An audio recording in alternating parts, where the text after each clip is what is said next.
नमस्कार। मु वरिष्ठ सांबादिक भरत चंद्र लंका आज आपण मान सामने आज एक सांबादिक सम्मेलन आयोजन करी आपण समस्ते जानीपे जो लिखाई मान्यवर न्यायालय आदेश को अवमानना करी अवैध गृह निर्माण सहित रास्ता रोक हो सी जो मोर से घर मो घर को बर्तमान मु जीवाई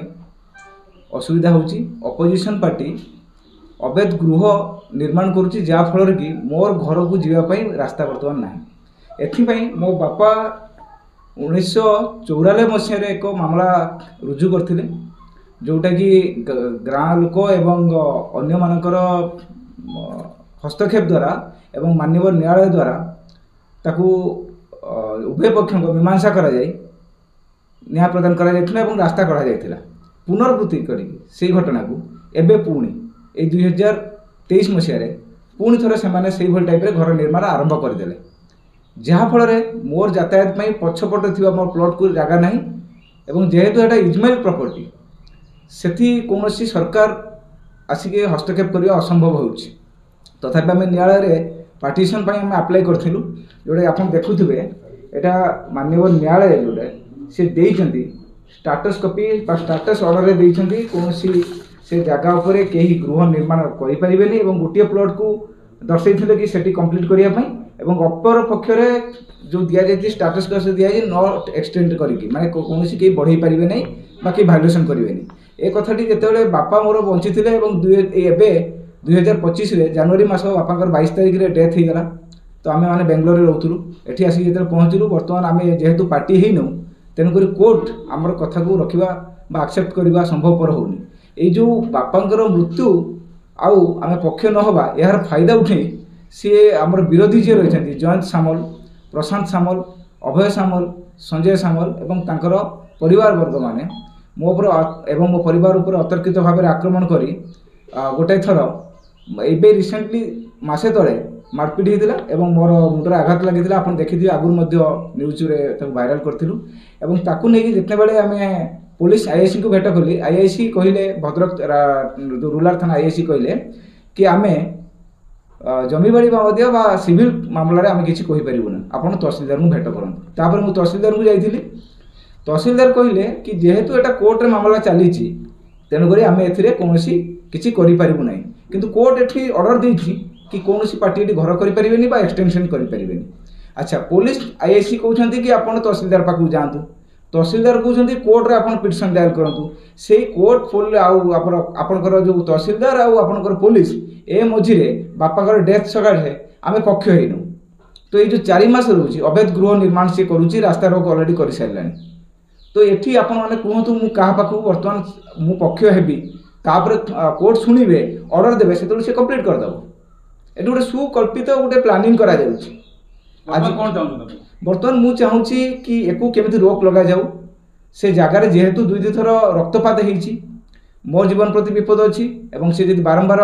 घर करे सामाजिक विशृंखला घटुची आगु विशृंखला 100% हबार चांस अच्छी एको आखि आगे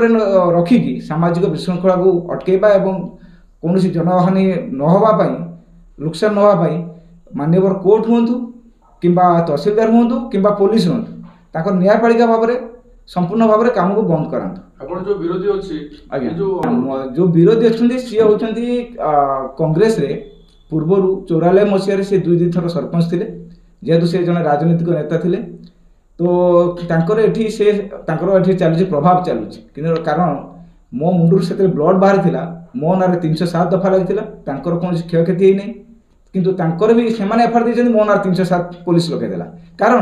पुलिस चाहिए कि कर्तव्य करदेव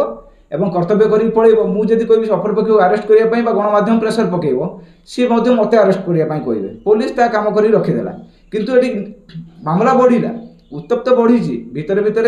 अनेक शत्रुता बढ़ी चली प्रत्येक दिन सी आमको गाड़ी दौरान रास्तार छकुंट